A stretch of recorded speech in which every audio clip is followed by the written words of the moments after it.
దీంట్లో అదే అంటు కదా ఇప్పుడు ఢిల్లీ స్కామ్ తర్వాత ఆంధ్ర స్కామ్ హైలైట్ లో అయింది, అయిపోయింది. ఇది వాంటెడ్లీ వాళ్ళు డెలిబరేట్లీగా చేశారు ఇది.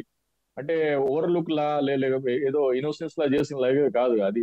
ఎందుకంటే ఎంత పెద్ద పెద్ద బాబులు ఉన్నారు, వాళ్ళ సర్వీసే గవర్నమెంట్ లో 40 ఇయర్స్, 30 ఇయర్స్, 35 ఇయర్స్ పని చేసిన వాళ్ళు.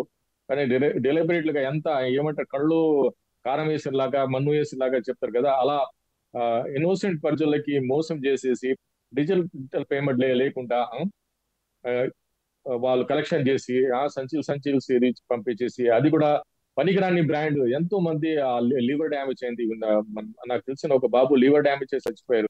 అతను జస్ట్ ఏజ్ 23 ఇయర్స్. సో చాలా బాధాకరంగా ఉంది. ఈడీ పకడ్బందీగా దాన్ని ఇది చేస్తే ఎంత పెద్ద బాబు అయితే కూడా దీనికి ఆ, అవకాశం లేదు. ఎందుకంటే ఈ స్పెషల్ యాక్ట్ ఉంది ఇది. ఐపీసీ లాగా భారత న్యాయ సంహిత కాదు, ED is a special act.